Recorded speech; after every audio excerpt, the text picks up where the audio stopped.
The reasons for atheism, or as I would prefer to say anti-theism, are, I would say, as follows. The first and the simplest objection to religious belief is that its metaphysical claims are not true, in fact are false, and come from a period that I would describe as the infancy, or the fearful childhood of our species, when, because we have brains that seek for information and seek for explanation, brains that even now prefer a conspiracy theory to no theory at all, and are bound to do so, and indeed in some ways a right to seek in this way, explanations had to be found for things that seemed at the time inexplicable. And in the absence of crucial information. We didn't know, we had no way to know that the Earth went around the sun. Didn't know that there was a germ theory that would explain disease. Didn't have any means of knowing that earthquakes were the result of living on the crust of a cooling planet in a rather odd solar system where most of the planets are either too hot or too cold to support life, and our own is in large part too hot or too cold to support it either, and where the remainder lives on a climatic knife edge, and always has. Some design, by the way, and that's just of one solar system. We didn't know that matters of this kind, earthquakes, waves, disasters, were not punishments. It was quite possible to listen to those and even to believe those who thought that they could explain. But for these people, a double problem arises. There is first the difficulty of, if not the impossibility, of demonstrating the existence of any creator or designer at all. I think I say something uncontroversial when I say that no theologian has ever conclusively demonstrated that such a designer can or does or ever has existed. The most you can do, by way of the argument for design, is to infer him or her or it from an apparent harmony in the arrangements.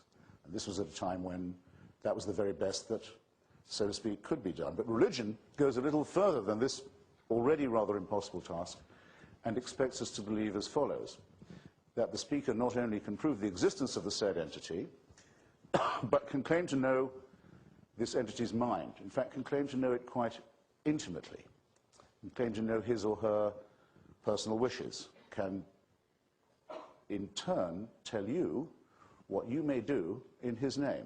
A quite large arrogation of power, you will suddenly notice, is being granted to the speaker here.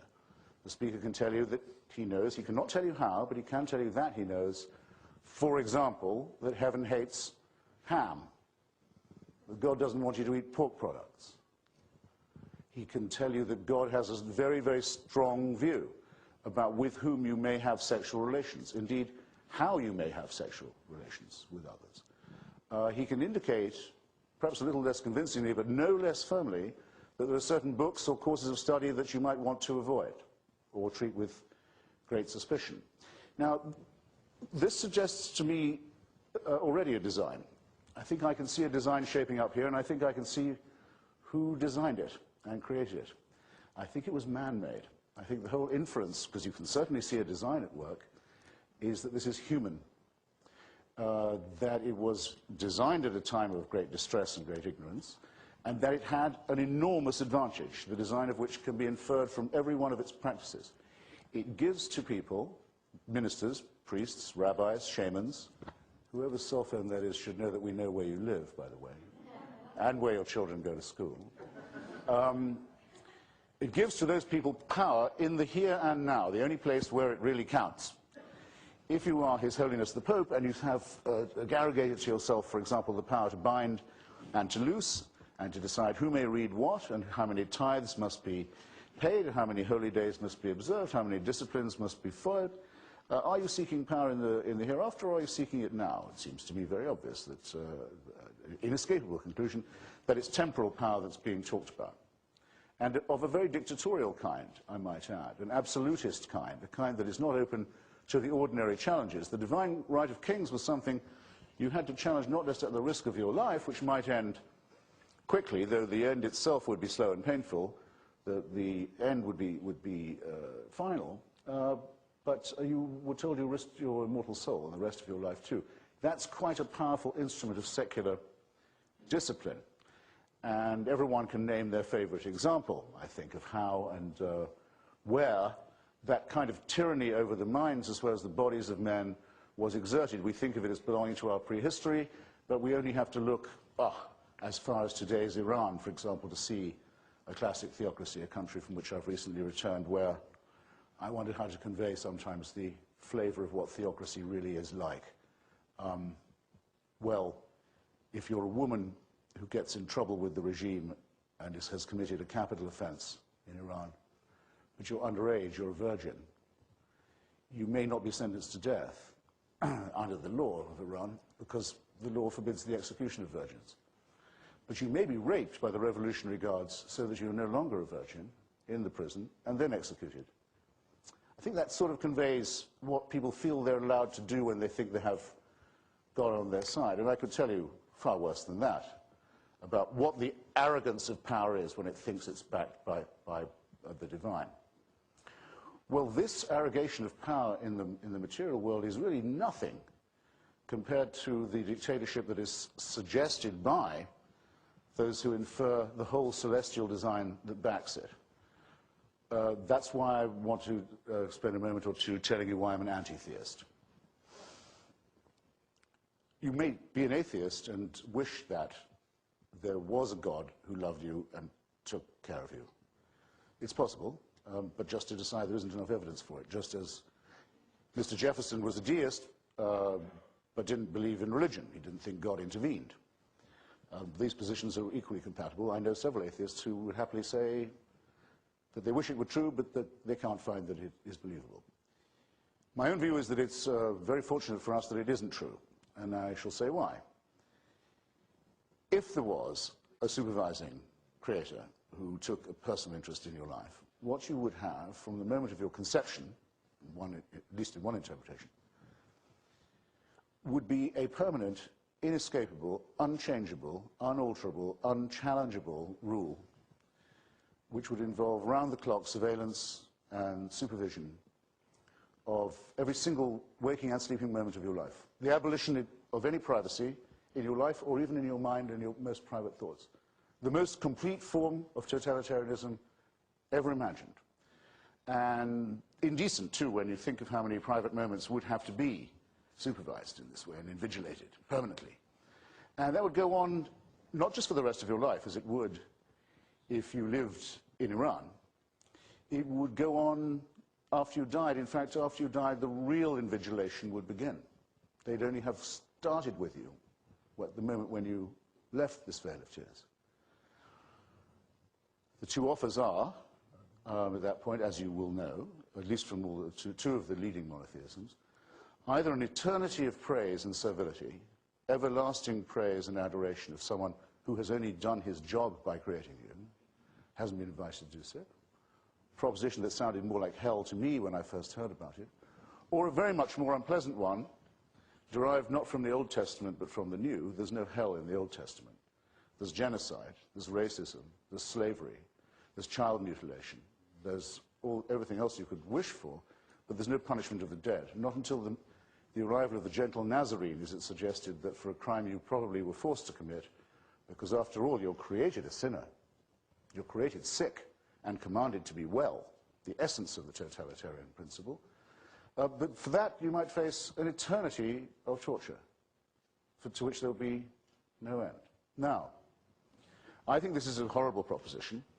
I think those who wish for it are wishing for slavery and servility, for the abdication of their own responsibility, for the dissolution of their minds, the abolition of their individuality. I'm therefore very glad to say that there is no evidence for it at all. We can relax. I've been to all three axis of evil countries, actually, in the last 4 years, including North Korea. I'm the only writer who can claim to have done this, and Iraq. And it took me a long time, but now I do know what it would be like.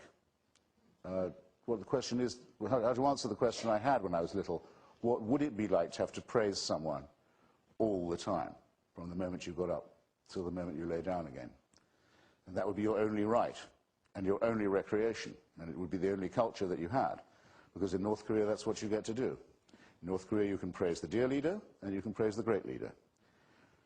The great leader and the dear leader are in fact the same person. They're reincarnations of each other according to the dogma. The place is only one step short of a trinity. The dear leader, who we lampoon, dwarf is only the head of the party and the army, not of the state. His father's head of the state. Father's dead now, has been dead for some years, but he's still the head of the state and will be forever.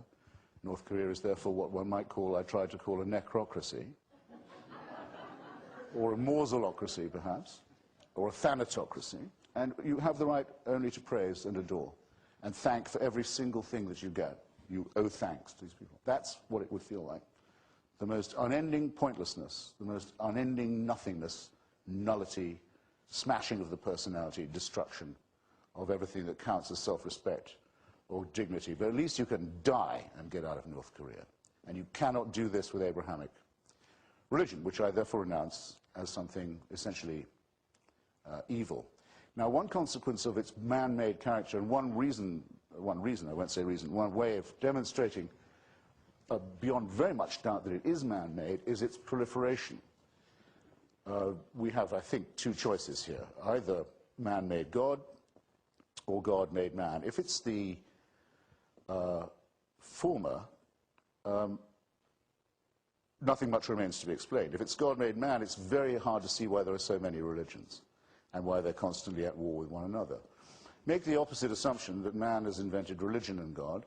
Nothing is left to be explained. There is no mystery. There are, of course, innumerable proliferating cults, sects, confessional discrepancies, warring churches, schismatic groups.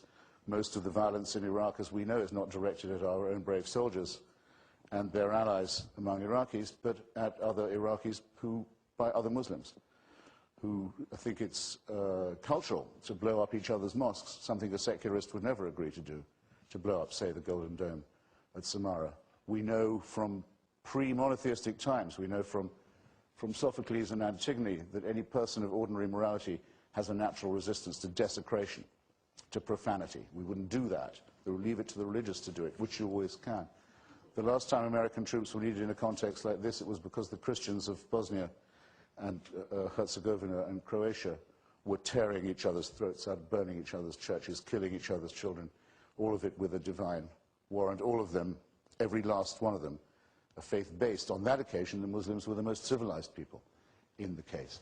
It doesn't make any difference. Almost everybody gets, as it were, their turn at bat to be the most intolerant among the religious. But to say that this is man-made, it seems to me to say something that's almost obvious. Now, I'm saying all this...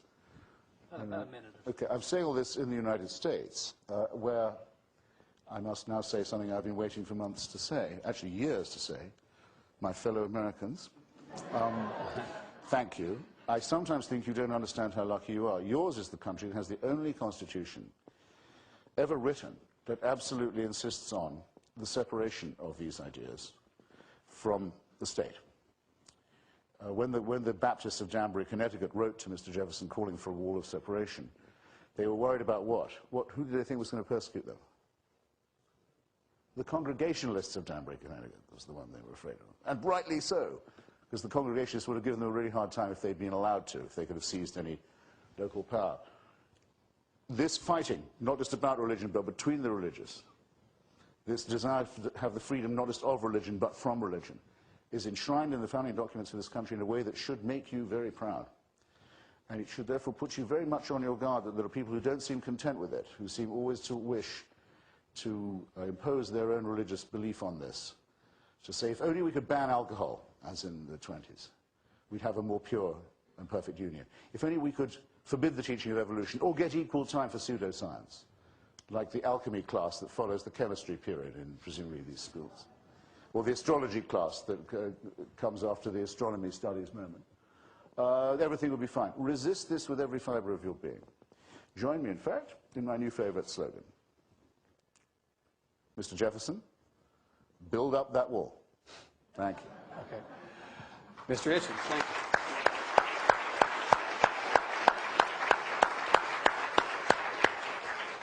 Dr. Olasky, your move. Well, I share Christopher's concern about round-the-clock surveillance, but I need to point out that we are in Texas, and we tend to sing in almost a ritualistic fashion. The eyes of Texas are upon you. You cannot get away. You may think you can escape them. Rise up early in the morning. The eyes of Texas are upon you until Gabriel blows his horn. The religious sentiment there is something that a lot of us do believe in. In other ways, we have certainly a separation of church and state, although certainly not a separation of university and football. I'll rebut some of your specific statements later on, but I want to start with the big picture. When the second terrorist airplane on 9/11 hit the World Trade Center, ABC's Diane Sawyer was speechless for a moment, and then she uttered a soft, "Oh my God." And that, I suspect, is what a lot of us said, and the question is, are we crazy? I appreciate your guts in defending the war against terror. You've taken a lot of heat for that. I also appreciate your remarkable accomplishments in both speaking and writing. As for me, I'm just a writer. I really am. I've been in about 3 debates in 15 years. I tend to sit with my laptop and try to think things through, so I hope you'll all excuse me if I work off some notes here. I'm a writer, not a talker. And with a limited amount of time, I don't want to wing it. So let me start with a confession. When Evan here pushed me to take on this debate, I finally agreed, as you'll recall, but I predicted that Christopher would wipe the floor with me. But now, having read his book, having listened to him, I'm more optimistic. The change is not because of my oratorical ability.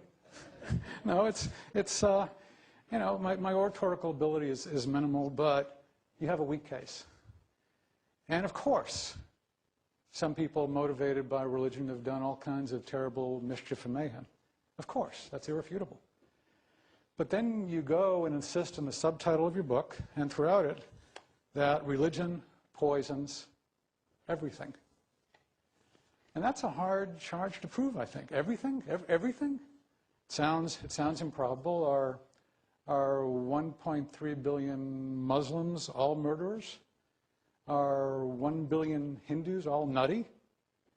Might Judaism and Christianity have produced maybe 50% good and 50% evil? If not, how about 45% good? Well, 40%, 30%, 20%? Will not Christopher relent from his anger if there's 10% that's good? I've gone page by page through this book. It's a delightful book to read, especially preparing for debate because of all the extreme statements. I could just lay it out page after page after page, but that would be a very dull presentation. There's also Texas wisdom, you know, if you don't strike oil within 20 minutes, stop boring. So I'm going to challenge just a few representative points. On page 4, Christopher, you write that religion produces a maximum of servility. All religions? With that enormous variety of religions in the world that you pointed out, do generalizations like that make sense? And just looking at the Bible, you read it through, where Abraham and Moses and David and Job, were they servile? And they all argued with God at various times. They weren't servile. On page 7, you write that religion spoke its last intelligible or noble or inspiring words a long time ago. You know, Martin Luther King Jr.'s speeches, with all their biblical imagery, were certainly inspiring. Many UT students, many students I had heard the Dalai Lama when he spoke here, and they were inspired. And Pope John Paul II's words inspired many people to rise up against communism in Eastern Europe. On page 17, you write that religion does not have the confidence in its own various preachings even to allow coexistence between different faiths. You know, there's an annual pro-life march in Washington, not far from your home. There are over 100,000 Catholics and Protestants every year. They walk side by side along with groups from Jews for Life, Buddhists for Life, and so forth. On page 32, you write that the 19 suicide murderers of New York and Washington and Pennsylvania were beyond any doubt the most sincere believers on those planes. Well, you know, Todd Beamer, the man who said, "Let's roll," on United Flight 93, and he and others made sure it didn't crash into the U.S. Capitol. You know, he was a strong, sincere Christian believer. We did a profile of an interview with his wife and so forth afterwards in World Magazine, and the others who stopped the terrorists. There were a lot of believers there, and they died when Flight 93 crashed in Pennsylvania. You go on, I'll skip to page 102.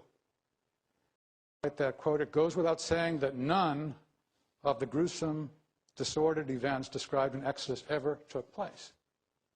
Okay, without saying, none. A slam dunk. Next, page 103, all the Mosaic myths can be safely and easily discarded. Well, maybe they can be, but not easily. There are a lot of very thoughtful people who have spent years of their lives looking at it and trying to figure out what's going on there. On page 104, next page, all 5 books of Moses are an ill-carpentered fiction. Now, a lot of pronouncements like that were made back in the 19th century, particularly the late 19th century. But again and again, biblical accounts considered mythical have gained new archaeological support and respect. You know, scholars at one point back in the 19th century said that the Hittites described in the Bible did not exist, nor did rulers such as Belshazzar of Babylon or Sargon of Assyria. And of course, archaeologists now have recorded all those civilizations, those reigns. There have been lots of brilliant people who have spent their lifetime studying those writings that you so readily dismiss. For instance, Robert Wilson, he knew 26 ancient languages and dialects. He could read just about all that remains from the ancient Near East. And he was impressed with the accuracy of those accounts that you so readily discard. You remind me, I admire your speaking and writing, you remind me of a character in the great movie, I hope many of us have seen it, The Princess Bride. There's a character, Vizzini. He's so smart that he says, "Have you ever heard of Plato, Aristotle, Socrates? Morons!" Well, you're a little too quick to dismiss some of these folks from the infancy of the human race. You know, great theologians, great historians, and sure, I mean, of course we know more about science and medicine and technology and lots of other things than people used to, but are we wiser than Socrates? Are we wiser than Isaiah? You write on page 160, "One knew, of course, that the whole racket of American evangelism was just that, a heartless con." You know that everything in American evangelism is a heartless con, a racket? I've been a reporter over the past 20 years. I've reported stories from around the country of people who, well, maybe or maybe not they're heartless, but they're evidently very stupid because they've spent their time in a racket that's yielded them no money. I mean, you live in Washington. You could easily visit some of these racketeers. You could drive for an hour or so north to Harford County, Maryland. It's north of Baltimore, just west of the Susquehanna. It's a land of forested rolling hills, leafy neighborhoods, small towns. They're, you know, playing a losing game of tug-of-war with the strip shopping centers and the malls and the fast food eateries and the housing developments. So it's pretty typical, sort of exurban area in some ways, but there's one small church in that county that I've gotten to know pretty well. Mount Zion has at least 30 families in it who have adopted kids, often hard-to-place kids. You could visit the home. It's easy. I mean, I'll be glad to arrange it for you. You could visit the home of one family, the Coonies. They own what was a 3-bedroom split level at the end of a cul-de-sac, nothing fancy, but now it has 7 bedrooms because the Coonies have adopted 9 kids. And most of those kids have some kind of mental or physical handicap. There's one who's 19, he has autism and mild mental retardation, severe bipolar disorder. There's one who was 16 and was set fire. He was born in Ghana and set fire there 10 years ago. She has daunting medical needs, but Terry Cooney said God was so clear. I mean, that's her racket, evidently, to take care of these kids. They have a 14-year-old Stephen who weighed only 2 pounds when he was born. He was born with cerebral palsy, and the Coonies adopted him. Their 11-year-old Isaac was the 6th child of a drug-addicted prostitute. They adopted him. And in every case, they did it because of their Christian beliefs. So, does religion poison everything? You know, there's no evidence for religion at all. Well, there's some evidence of what Christianity did in their lives, that they do this. And the Coonies could show you around, you know, other people who are involved with this heartless con, this racket. There's another friend of mine in Mount Zion Church named Benedict Schwartz. He's the CEO of a software company, but he's left that now for, well, he's moving to Africa next month. He's already adopted a daughter. He wants to save some AIDS orphans in Africa. He began praying with a group of Mount Zion members about whether the church should found an orphan's home in Africa. And there were some folks who wanted the sanctuary to get air conditioning first, but the pastor agreed with Benedict that helping people in Africa was a higher priority. Now, 2 summers ago, my wife and I visited the outcome of that discussion. It's called the Children of Zion Home. It's in Namibia. We met the 50 children who live there. Most of them have lost at least one parent to AIDS. There are several, including, well, one boy who was living in a tire who were rescued from slavery. There were 2 deaf boys who had lived in the streets. There were 11 children, last count, who are known to carry the HIV virus. that orphanage would not exist except for Christian belief. Now, next month my wife and I will be back in Africa visiting another orphanage. This is the one that Benedict is moving to Africa to build in Zambia. And that's what one church has done. On the cover of this issue of World, this is a photo of a child that my wife and I met at a Christian work in South Africa. You could look at this kid and you could say, well, he's getting some food and, it's to my knowledge, it wasn't poisonous food. He didn't drop dead. Tell him that religion poisons everything. You don't have to go to South Africa to see that. I mean, you live in Northwest Washington. You write books with this absolutist, you could almost call it a sort of totalitarian fundamentalist rhetoric in some ways of, hey, everything is exactly, I know everything about this and I know it's all a con. All you have to do is go a few miles to poverty-stricken Southeast Washington. You could visit, for example, the Children of Mine program in Anacostia. I've been there a few times. Hannah Hawkins she's invested 2 decades. She invested 2 decades in this. It's an after-school program. Kids go there. And she said that without Jesus, you're empty. You're just out to sea floating. You don't know where to go. And she gives her life for those kids. And there are efforts like this all around this country. I'm glad you're a citizen. I hope you get a chance to see some of these. If there are folks in the audience here who believe that religion poisons everything, which is what Christopher wants to tell us, you don't have to go to Maryland or Washington to see differently. I've driven down I-35 and visited with Freddie Garcia in his San Antonio home. He used to be an addict, and he was a hater of white non-Hispanics. Then he became a Christian and started this program called Victory Outreach. He's led hundreds of people out of drug abuse. He counsels folks of all skin colors. You can't tell me that religion poisons everything. There are dozens of ex-addicts. I've interviewed them. They've told me that Christianity fought the poison that almost killed them. Or you or anyone here, you could drive east on 290 to Houston to visit the youth home that Kurt and Shelley Williams set up. These are also people I admire. They've helped to transform the lives of hundreds of teenagers who are heading into drugs and crime. They say, quote, we are unapologetically a Christ-based program. Or anyone here can drive up I-35. You can drive to Dallas. You can meet Christians who have set up community centers and former crack house. Tell them that religion poisons everything. Or tell that, I won't give you the whole tour, but, tell that to a gymnast in Indianapolis, a guy named Tim Street, lots of others there. Or met a paraplegic weightlifter in Philadelphia named Nemo Cologne. Tell him that religion poisons everything. Religion saved his life. Tell it to a pastor named John Piper in Minneapolis. He and his congregation work with Hmong and Somali refugees there. Hey, this is a great country, Christopher. You're a citizen now. Go see it.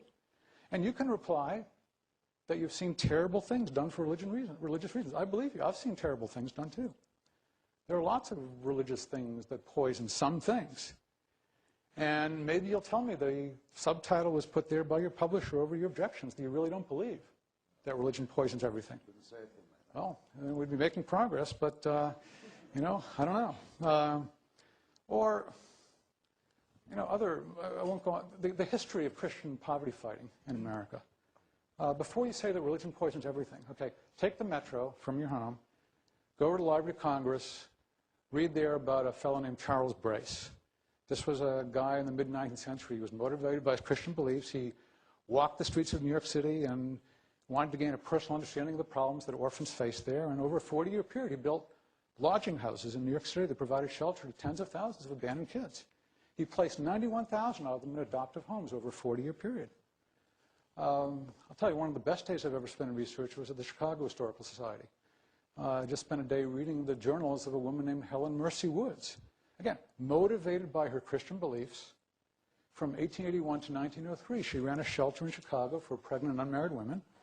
And you just read these journals, and month after month she's giving attention to these women who have been discarded by their boyfriends or parents or anyone, and she helped them rejoice as their babies were born, and she helped some of them to get married, others to place their kids for adoption, others to get jobs. I could mention hundreds of more. I've written about this, but they weren't an evangelical racket. Their Christian beliefs actually helped them to understand that there were a lot more things more important than money. There's another sector of American history. You mentioned the separation of powers. A lot of that is because of the Christian understanding early in American history that, in fact, all have sinned and fall short of the glory of God. So you don't want to concentrate power. It's very different than Islam, which believes in concentrating power in caliphs, who are the religious and military and political heads. The whole idea in America, coming out of this Christian idea of sin and lots of sin to go around, was that you spread it around. You have a separation of powers. And that comes out of a Christian understanding. Or the whole reason that you and I can be independent journalists is because of Christianity. Until 1735 in this country, journalists had one job description: to make the king and his associates look good. If you wrote something negative about an important person, truth was no defense at all. In fact, truth made it worse. They had an expression: the greater the truth, the greater the libel. Because if you wrote something that was true, it was more likely that people would believe it. And if you were, in many ways, discouraging people to put all their faith in the king or royal governor, then you'd be thrown in jail. Truth was no defense at all. Seditious libel. In 1735 in New York, there was a Christian newspaper editor named John Peter Zenger who wrote that the governor was taking bribes and stealing land, which indeed he was. And so he ended up in jail. And then came the trial, and you can read the transcript of the trial. Zenger's lawyer appealed to the members of the jury by reminding them that biblical prophets had criticized the kings of their time. Zenger's defense essentially was, hey, if God's authors did this, so can Zenger. And the jury bought it. The jury declared Zenger not guilty. And that verdict reverberated through the colonies, and there wasn't a single prosecution for seditious libel after that. And, you know, Christopher, you note on page 271 that you don't have to put up with any fatwas here. I'll tell you, a lot of that's because of Christianity. Religion does not poison everything. And there are others who have concluded this as well. I mean, I don't want to just talk about my research. I met a couple of weeks ago Bob Woodbury, who's an assistant professor in sociology here, and he sent me his dissertation that he wrote recently at the University of North Carolina. I hope it's published. Because he describes how Protestant missionaries advanced education in British colonies because they wanted the people to read the Bible in their own language. And they created schools. They had mass literacy campaigns. And sure, I mean, you can look at missionaries who did harm, lots of it. But Woodbury shows, and he has lots of multiple regression analyses and all that good stuff, that evangelism, I'm quoting him here, evangelism by 1900 is by far the most constant predictor of modern elementary education all over the world with their British colonies. And that's part of an overall pattern. You can read historian Elizabeth Eisenstein. I mean, she's shown the Protestant Reformation led to a huge development of mass literacy in Europe.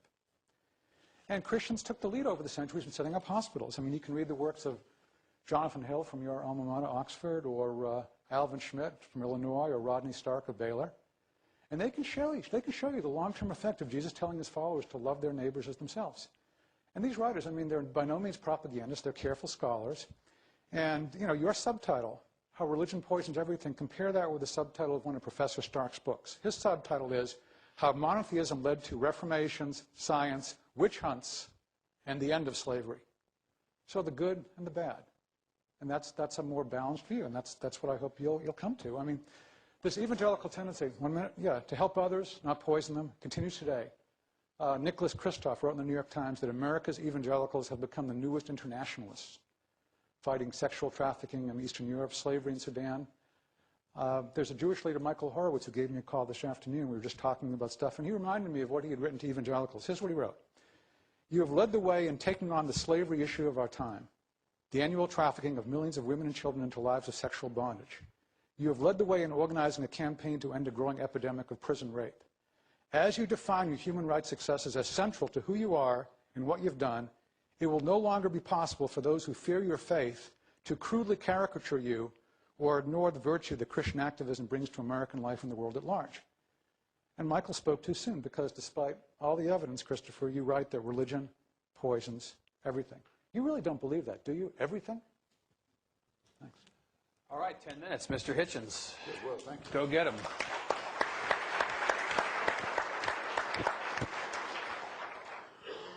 Well, I would have thought it was too much to expect that this other speaker would have devoted all his remarks to me, too. I mean, they don't exaggerate when they say Texas hospitality. It's very kind of him to make me his special subject, but let me try and take some of his points in order. First, a very small one, the Diane Sawyer point. I think she did say that when she saw the second plane go in, but I've seen the film, the only film there is, of the first plane going in. It's rather harder to see, and so you get the first words that are said in the post-9/11 era, or the immediate post-atrocity moment. And those words are spoken by a man on a big fire truck in New York, where the camera is mounted. And he says, can you guess? Yes, you can. Holy shit. And that was exactly a correct description of what was going on. much more accurate than Diane Sawyer calling on God, which even I will do when I've run out of words, or above all, concepts. Yes, of course I'll say thank God. What else is there to say? I'll say it, as a, if you like, as a courtesy, but don't over-attribute it. Now, had I said that philanthropy was poison, or charity was poison, I think you would have probably had me over a barrel. I say in my book, I give quite a lot of time to it, actually. I have a moment in Africa, in northern Uganda, where I was recently. I don't just sit in northwest Washington as it happens. Where I was doing the following thing. I was seeing the progress of probably the most cruel and horrible war, not just in Africa, but anywhere in the world, since, I should think, the Khmer Rouge in Cambodia. I think it outpaces the Darfur War in its horror and cruelty, if not in its scale, for this reason. You've probably heard of the Lord's Resistance Army of northern Uganda, and of its terrible leader, Mr. Joseph Kony, who wants to impose the rule of the Ten Commandments on Uganda. He's a former altar boy, and whose army is made up of kidnapped children who are turned into zombies and sadists at a very young age and sent out to kidnap other children to replenish the ranks. And there's a real evil to this because, of course, even the Acholi tribe, the people who suffer most from this ghastliness, don't want very rigorous measures taken against this terrifying little army of children for fear that their own kidnapped children will be killed. So it's a sort of double indemnity. And it's enormously retarded the recovery of Uganda in the name of God. And though it's a Christian force, very explicitly so, its paymasters are actually the Sudanese murderers who've commissioned the genocide in Darfur, because they want a revenge on Uganda for Uganda's help for the South Sudanese Liberation Army. So it's all a wonderful faith-based nightmare down there. And I was sitting in a camp of where these children are gradually, some of them come in and give themselves up, some of them are captured, some of them get lost and are picked up. Terrifying children with guns and eyes of stone, who've learned so much about cruelty in such a short time that it shrivels your heart, being rehabilitated. And the people doing this were rather fundamentalist, but very decent Christian group. Can't remember exactly which, the World Forum something. And I was sitting with the man who ran it and said, well, I'd like to ask you a question. I said, as an unbeliever, which of you do you think is the most sincere Christian? I mean, here's Mr. Kony, who really goes out and fights like an Old Testament man and says he's going to impose the law of his tribe and his people and his teachings on everyone. And he wants the Ten Commandments and nothing else. And there's you. And you're doing what any secular group could do. I mean, Amnesty International could be doing what he was doing. Not Amnesty International, in fact, but you know what I mean. Human Rights Watch, in fact, in Uganda is doing that and much more. And I know literally hundreds of secular missionaries and human rights workers who do what they do for its own sake, not to proselytize for a church or witness for a faith. Actually, to my surprise, the man took the question very seriously. He said, I often asked it myself. I don't know which of us is the real Christian. I have no means of knowing. Maybe it's Joseph Kony, maybe it's me. Well, you see, my case is the following. There really couldn't be another answer to that, because if you need a Christian or religious reason to do what you ought to be doing anyway for your fellow creatures, it seems to me at best superfluous, and at worst perhaps slightly, just very slightly, I don't mean to denigrate anybody's humane work, slightly suspect. Why would you need an extra reason? Hope I'm making myself plain here. Could it be proselytization? It very often is. Could it be the feeling that you yourself will get an eternal reward for it? Well, you're supposed to. Secularists who undertake this kind of work can't be suspected of this kind of thing, nor of trying to win converts. It seems to me it's an optional belief. By all means have it. What you've said is being done by any of the people you've mentioned is being done by religious Jews on the West Bank, though they want to bring on the Messiah and Armageddon and bring about the end of the world, and by Muslim groups everywhere. In fact, Hamas it justifies its whole rule in Gaza, a disgusting dictatorship that it is, by its provision of social services to the poor, the needy, or, as Mother Teresa would always put it, the poorest of the poor. That's exactly their justification. The same is true of Hezbollah in Lebanon. If you allow it once, you allow it for everybody. It isn't an argument. It's barely even an observation. And when I said about evangelicals, I meant to say, and I said about a very revealing film which you may have seen about Marjo Gortner, the little boy who was put onto the preaching circuit by his parents. His name is an anagram of Mary and Joseph, and became one of the biggest tent draws around the country, a national superstar, while his life was ruined and exploited by these gruesome parents. Now, I don't know just so these people can make their escape under cover of night. I don't remember whether it's said of the firstborn of Egypt that they were members of the Al-Qaeda organization or whatever fantastic allegation you made against the Amalekites, who are so thoroughly destroyed that we'll never know anything about them, like the Albigensians. We hardly know what the heresy was because of what a thorough job the Pope did. See how the Christians love each other, by the way, on these occasions. What did the firstborn of Egypt ever do to this loving God, that they should have their lives taken so his chosen people can run away? What's moral about believing this? What morally normal person will say they want the destruction of children for their redemption in Canaan?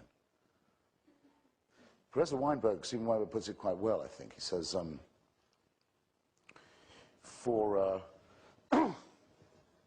a morally normal universe situation, people of goodwill will do the best they can, and people of ill will, psychopathic types, wicked, evil types, will do the worst. They will do wicked things. If you want to get good people to do wicked things, you need religion.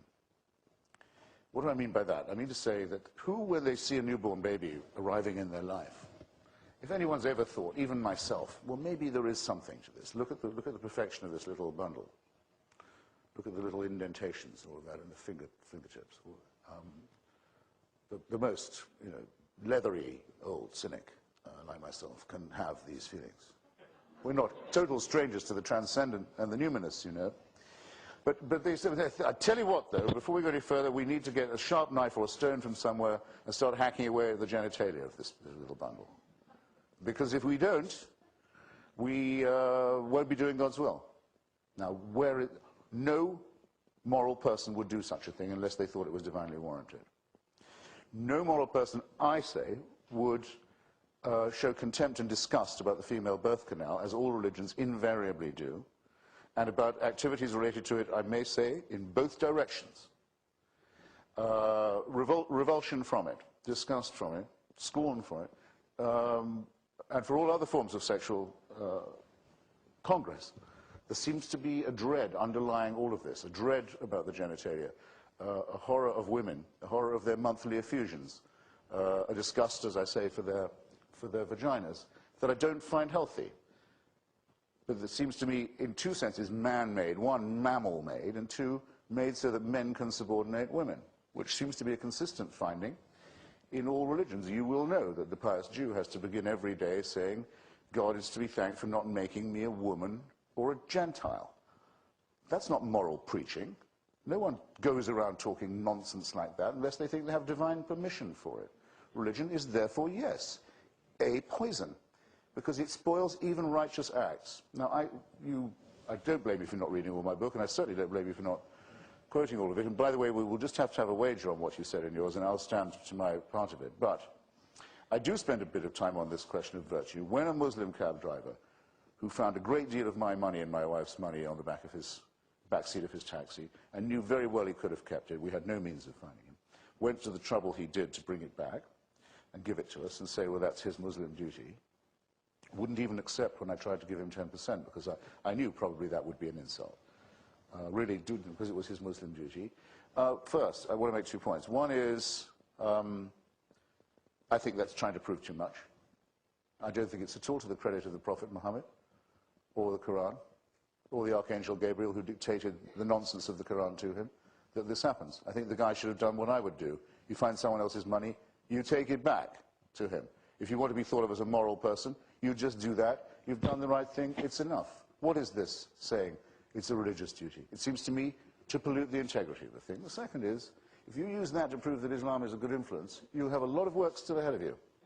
A great deal of work. All your work is still to come, as it is in your invocations of charity and philanthropy. You've proved absolutely nothing at all. You haven't even suggested a defense of religion as a moral or ethical thing. I think that's all I need to say for now. Okay. Thank you. Finally, to conclude, Mr. Olasky, Dr. Olasky. Well, you've given us, Christopher, a lot of excellent lines from your book, and I recommend it to people. I mean, it's witty. Yeah, it's well written. I think sticking with it and writing as you do, I mean, does show a certain virtue, although you may not like that term. And that's one of the things I've tried to point out in the book you refer to, that lots of things are important in war and in debate, and one thing that's very important is character and virtue and leadership.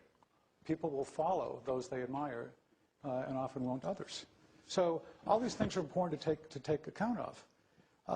But I'm troubled here by the way that you speak and you continue to speak with absolute certainty about all these things. And in fact, if our existence is random, it's all random, why should we trust what you say at all? Why should we believe it at all? It's a random utterance. You could do something entirely different half an hour from now. It's all random. We could talk more about a lot of the points you raised. The Amalekites, of course, were not wiped out. If you're familiar with the book of Esther, Haman is one of their descendants. And actually in Jewish lore, Hitler was a descendant, and so forth. So, you know, there are a lot of things we could talk about. I mean, you say this is madness. You're generalizing about all religions again, men subordinating women and so forth. Let me just talk about that. And this actually ties in with this whole question you've raised about whether any of these scriptures could possibly be believable, that perhaps they were all written as propaganda booklets. Let's look at the Gospels. If they were just propaganda, their authors were really idiots for giving women a vital role in the founding of religion.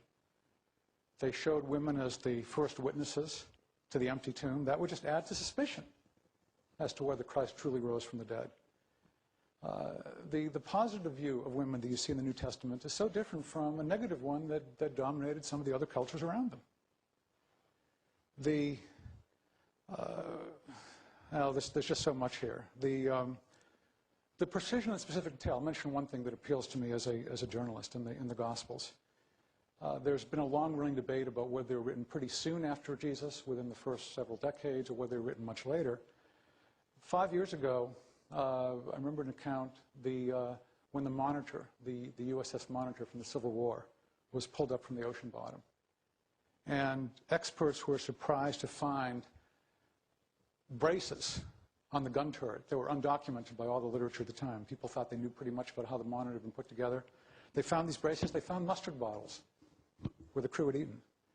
Now, if we found in some musty library a document asserting the crew had added some braces, and it also braced their taste buds by pouring mustard on otherwise inedible biscuits, then we'd be much more likely to say, this sounds like a manuscript from 1870, rather than something written 100 years afterwards, when all that had been forgotten. Same thing with the Gospel. There's amazing specific detail in there that adds to the credibility. And same deal with the Bible overall.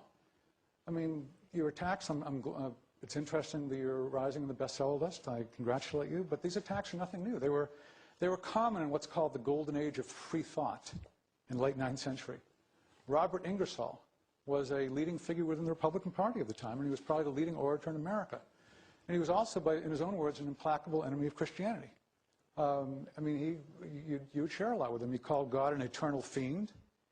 He held God in abhorrence and contempt. He attacked God's infinite malice as infinite lie. This is in the late 9th century. And he predicted, as did lots of others, the imminent demise of religion in general, or Christianity in particular. And he said things similar to what Christopher would be right, that when religious groups had an educational monopoly, it was hard to mount an attack on the concept of revelation and miracles, but here's what he wrote. Now that religion's monopoly has been broken, it's within the compass of any human being to see those evidences and proofs as the feeble-minded inventions that they are. So anyone can see that's feeble-minded. Well, what's happened? I mean, why is Christianity so strong in the U.S. now? Why is it expanding rapidly in Africa and South America, and especially in China? My wife and I were there last year. It is like wildfire. To answer that, I think we need to turn your accusation on its head. It used to be that atheists could talk about the unique evil of religious dictatorships, and no one could show that the problem was broader than religion because we didn't have a track record of secular dictatorships. Now we do. Thought experiment. Imagine that in the 20th century, in the biggest country by land area, also the biggest country by population, those two countries. Let's say that leaders were able to knock off Christianity and teach atheism in all the schools. Would things get better? Well, you might think, okay, we don't have to do a thought experiment. We have actually the historical evidence, the Soviet Union and China. And they did establish atheism, and the results were not particularly pretty. And I'm not bringing up this evidence to say Christians are good and atheists are bad, but if you're saying that religion poisons everything with the assumption that other things do not poison, that's clearly wrong. You write about, I mean, these terrible things that went on with some of the Quranic things, some of the Inquisition. Yeah, the Inquisition over the centuries apparently killed 5,000 people, which in my view is 5,000 too many. Stalin and Mao killed not 5,000 or 50,000 or 500,000 or 5 million even, but probably at least 50 million. That's the experience of atheism in power in the 20th century. And so it's remarkable. I mean, if you read this book here, I mean, Christopher writes about atheists respecting free inquiry and open-mindedness, not excommunicating each other. Oh, yeah. The 20th century was a century of atheists not excommunicating each other, but murdering each other. Okay, what's the antidote to all this? One simple word called grace. John Newton, the author of that hymn, Amazing Grace. He was a slave trader. He became a Christian. He finally realized the evil he had done. And with confidence, he could fight against slavery despite his past because he knew that his sins were forgiven. I mean, you talk about religions in general, you lump all the religions together, but Christianity does differ from other religions in its emphasis on grace.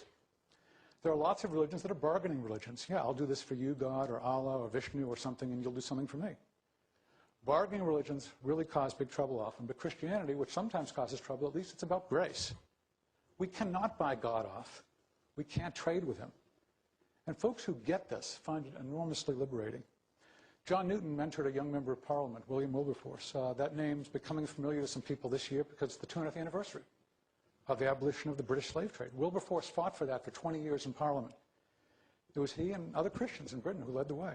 And Parliament finally agreed in 1807 to abolish the slave trade, and then Wilberforce kept fighting for another 26 years to try to abolish slavery throughout the British Empire. And that finally happened in 1833, just a few days before he died. And what a great life. He persevered. And he persevered because he got it. It's all about grace. You know, I don't know what teaching you absorbed, but it wasn't John Newton. It wasn't William Wilberforce.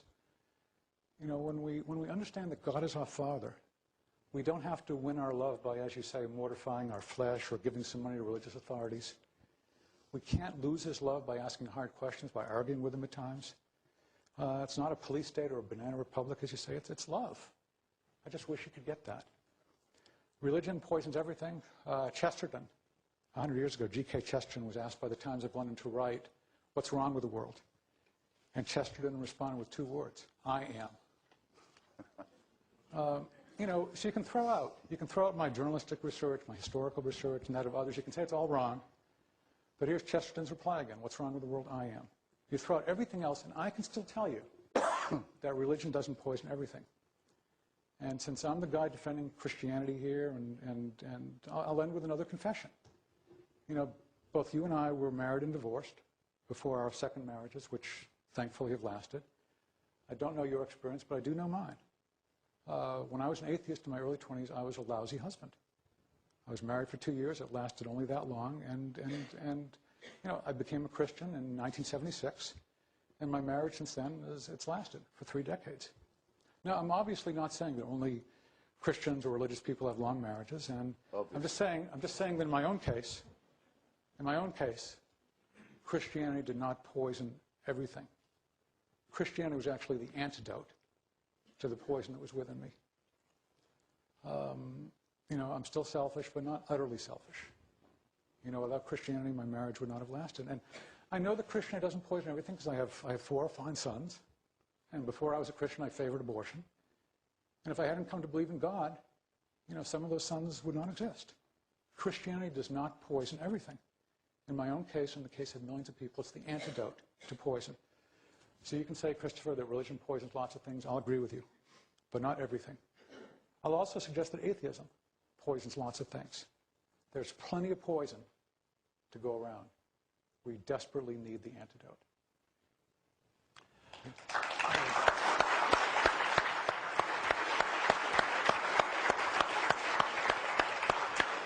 Well, I think that was just fascinating, just terrific. Now, we are to have questions, I believe, do we have time? But very, very brief questions from the audience. May we do that? Very, very brief before we have the signing part of this.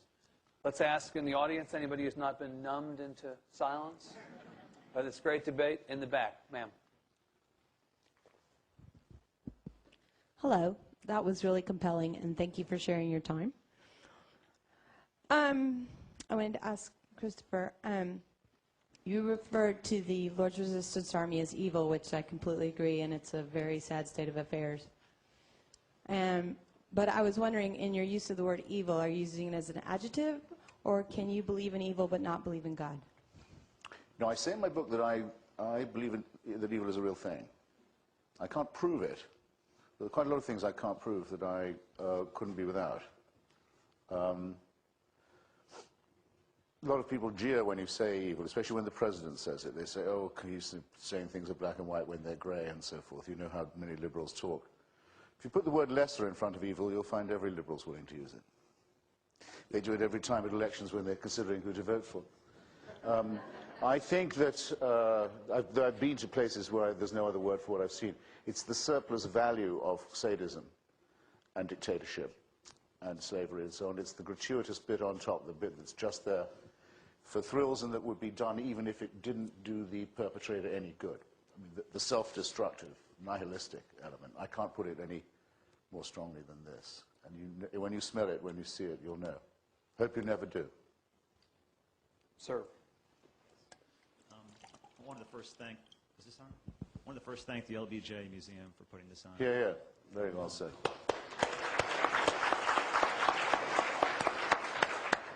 I'm a Christian. I attend church.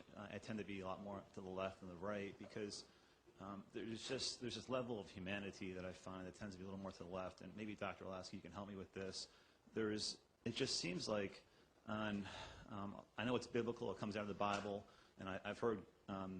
To keep in the theme of politics and religion, I've heard Governor Rick Perry say it, that if you're not a Christian, you're going to hell, and kind of that whole, there's a whole level of, I call it a license to be arrogant that comes along with the religiousness. And I think there's a certain level of that, but I struggle, that's the point where I really struggle when it comes to being a Christian. So I'd love to hear from you as far as of how you support that level of arrogance, or us and them is probably a more politically correct way to say it, or exclusivity. Yeah. Well, a good question that we could discuss for a long time, but I don't support us and them in that sense. And I don't think that that Christianity is identical to the Republican Party or anything like that. There's a professor from Syracuse University who just came out with a book in December about levels of both charity and personal levels of monetary charity and personal commitment, volunteer time. Arthur Brooks found that, in fact, whether it's religious left or religious right, both groups give about 40% more of money and time than people who are secular, whether on left and right. So the things that unite Christians on the left or right are much greater than the things that divide us, and I would say the same about Jews and people of other religions too. And Hamas. I'm tempted to ask before we go to the next question. Since Christopher and I are non-Christians, will we go to hell in your mind? I'm never going to say that about anyone. It's not my call. Per the governor's comment, okay. Sir. So this question is for Mr. Hitchens. So I'm interested, I really appreciated the talk, and I was trying to keep an ear out for the arguments that you gave in support of your position. As I understand it, the position is something like this. There's no good reason to believe that religion in general and Christianity in particular is true, and in fact there's really good reason to think it's false. Is that right? So here's an argument, or here's some gestures at arguments that you made. You reported a kind of distaste for various Christian doctrines like omniscience and atonement and the doctrine of heaven and stuff. So you said it's a horrible proposition, these things. So I don't know if that technically counts as an argument. I mean, there's lots of things that I find distasteful, like certain propositions about cockroach reproduction and stuff just absolutely disgusts me. Mm-hmm. But that might be a reason to hope that it's false, but it's not a reason to think that it's false or believe that it's false. I didn't right? imply that it was. Okay, so that's so not it's a reason to be glad of your reasoning. Oh, okay, so that's not the argument for the conclusion, for your position. So here's what maybe the argument was. You said there's this great diversity of religious belief. There's a lot of different religions out there, and if I'd been born in a different time in a different place, probably I would have had a different religious belief or something. So therefore I should buy my religious belief with a special suspicion or something. I'm not sure where we're going with this. So that doesn't seem like a... Sorry? Let me ask you, what's your question? Okay, I'll get to that in 2 seconds. Okay. Ready? So that doesn't seem like a good argument, because I mean, if I time in a different place, so would have had different ethical beliefs. Doesn't give me a reason to doubt them. If you'd been born in a different time in a different place, you would have had different religious beliefs. Doesn't give you a reason to doubt them. So here's the question. Don't you agree? I think I must have expressed myself very poorly in the first instance. When I said, but I seem to remember what I said, and I'll just have to submit myself to the arbitration of you, my peers. I believe I said that it would be possible to be an atheist and be sorry with your conclusion, that you could be an atheist who wishes that there was a God. Did I not say that? That I've met such people, but that I, to the contrary, am an anti-theist who is very relieved, given what the implications of divine rule would be, that there is no evidence for the proposition. Now, I hope that's plain now. I'm wondering what the positive case was, that religion in general is false, and Christianity in particular. So I thought maybe one of the arguments was this diversity of religious belief maybe gives you a reason to think that your religion is false or something. Well, I say the diversity of religious belief is not mysterious if you assume that God is made by man. It's only mysterious if you think that man is made by God. Yeah. Like worrying about why tsunamis kill good people. This is not a problem if you think that we live on a cooling planet with a disturbed weather system. That just will happen, doesn't require any explanation. Nothing to pray over, nothing to why about. Nothing to have a sob fest on CNN about.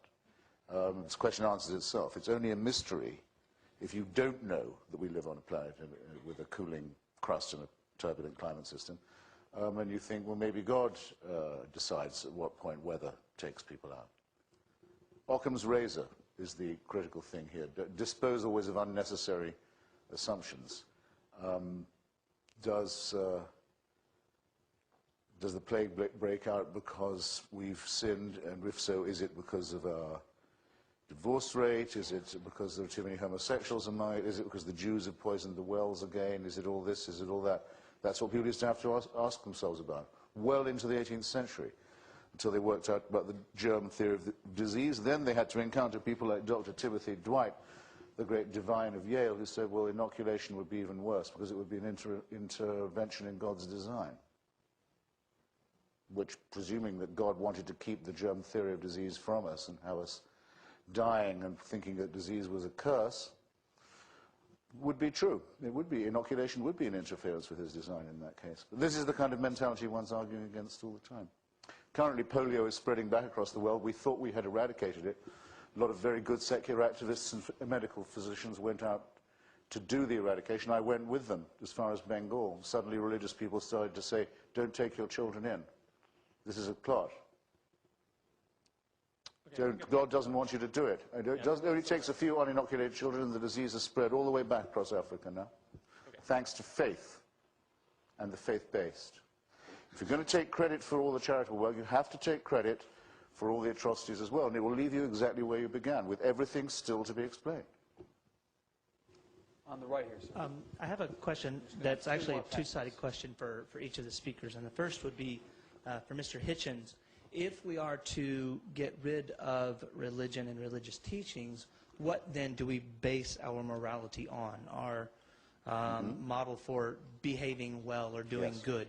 And then the other side of the coin for Mr. Olasky is, it seems that your argument or your position precludes us having any morality or any good works to do without having religion to rely on to teach us those things. And I was wondering if you could maybe talk a little bit more about why it seems your argument or your position precludes that position. Let me ask very quickly, Mr. Hitchens first, Dr. Olasky. Yes, I'll be terse, but thank you for asking, because I owe it as an answer to Dr. Olasky too.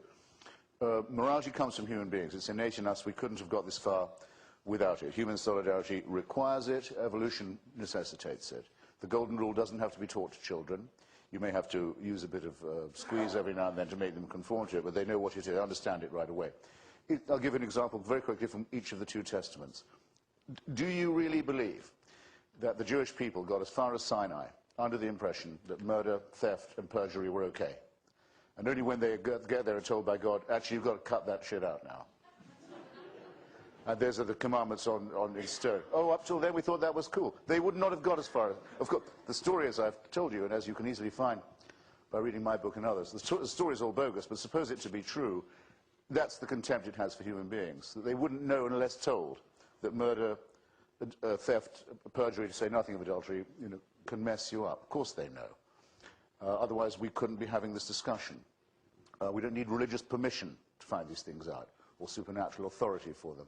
Another example quickly from the Second Testament, the good man from Samaria, the man who puts himself out, goes out of his way to help a suffering fellow creature who's described to us by the alleged Jesus of Nazareth, quite clearly wasn't a Christian.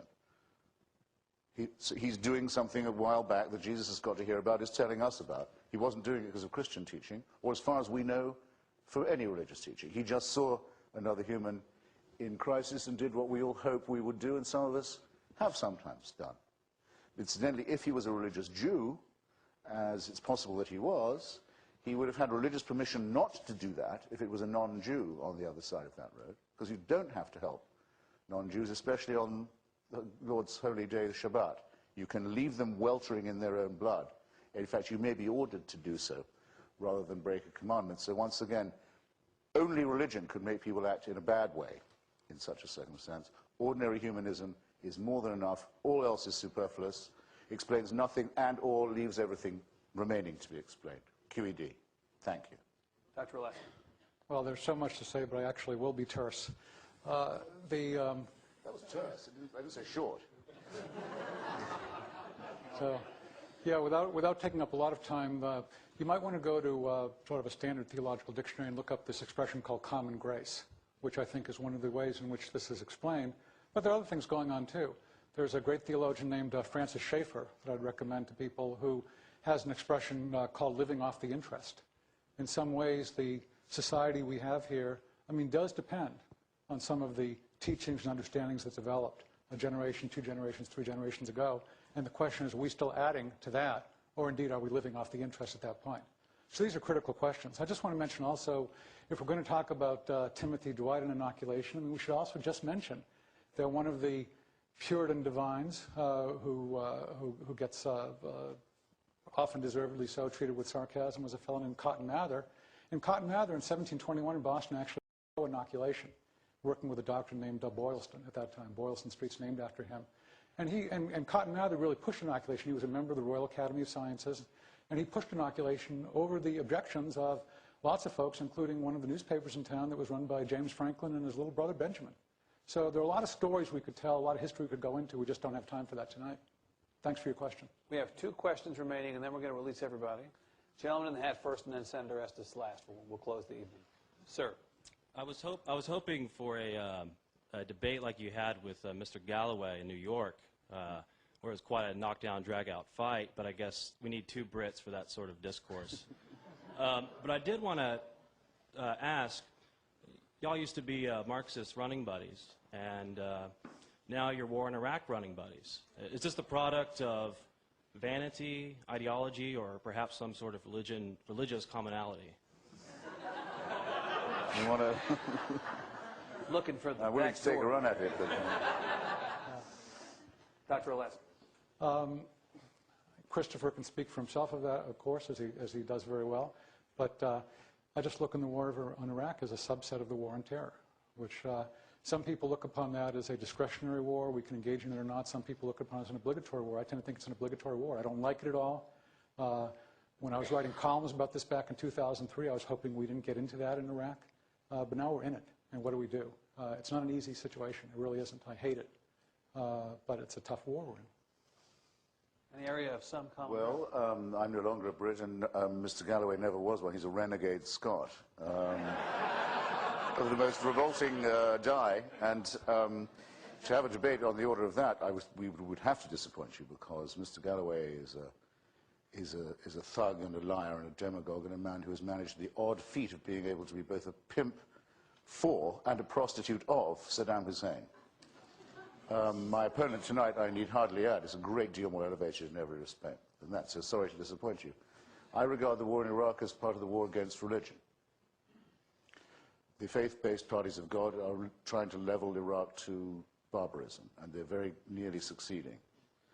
As well as killing each other's children, their fellow Muslim children, which they don't scruple to do, they want to reduce by their religious precepts a once highly civilized and sophisticated society to the level of Somalia or Afghanistan, which is what happens, by the way, to any country when you try to run it out of a holy book, I think we should hereby highly resolve that no country of such importance and no people of such civilization who've been through so much and to whom we've promised so much shall ever be governed that way. We will not abandon them.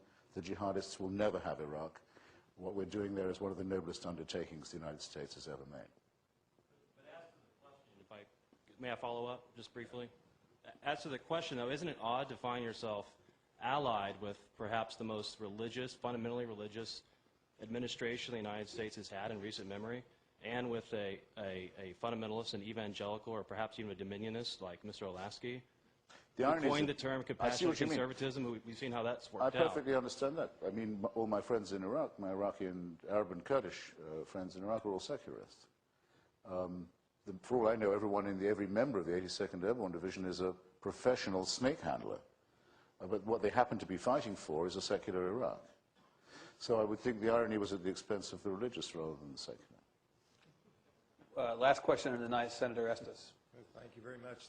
Thank you to both of you for a tremendously stimulating debate. And Dr. Olasky, you've been a hero of mine for many years and part of what spurred me on to government service. But this is a question for the other side. And I was glad you talked about Occam's razor, but let's get to the end of our life individually. How do you answer Pascal's wager? As far as I've never heard an anti-theist, explain maybe a short explanation of Pascal's wager. Will be short. Yeah. But I can also say that, as well as at fine bookstores everywhere, my book, which you can get now, does have a discussion of this very question. So if I seem to stumble on by condensing it, you can get my more rounded view. Pascal's wager, in case it's not known to you, comes from Blaise Pascal, who addresses his pensée to the one who is so made as that they cannot believe. That's me. And he says, well, let me put it to you like this. What have you got to lose? If you bet God exists and loves you and you're wrong, you're no worse off than you were already. If you bet, and you're right, there is no such thing. You're no worse off than you were already. If you're wrong and there is, you win, as long as you have said you agree with him. So why don't you do it now while there's still time? I have two comments on this. One, religious hucksterism of the cheapest, vulgarest, nastiest kind it's possible to imagine. He says, what do you got to lose? I've got a good offer for you. Come into my used car lot. Come on, baby, just lie a little, and you never know. No, don't talk to me like that, and don't call it piety when you do, or be prepared to have piety despised. Second, Bertrand Russell, when asked this question, said that if confronted with his maker, he would say, I used to be able to do his accent, oh Lord, you did not give us enough evidence. I would go a little further. I would say, well, look, boss, if it's true what they say about you, that you're an infinitely kind, forgiving, all-fatherly person, this is certainly what your fans keep saying, do you not have a little room in your, obviously very capacious heart for someone who just couldn't bring himself to believe in you and really, honestly, truly couldn't? As opposed to someone who won't spend half their life on their knees making fawning professions of faith because Pascal told them it was a good bet.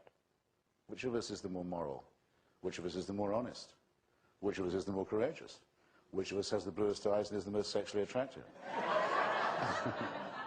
Which of us has the real charisma here? I'm just only asking. Well, He's running away. well, he isn't. He's not. He's walking away. We could have spent our evening doing something else. This was terrific. We were very lucky, and how lucky we are to be in a place where we can have this kind of open discussion. Christopher Hitchens, Dr. Olasky, thank you both very much.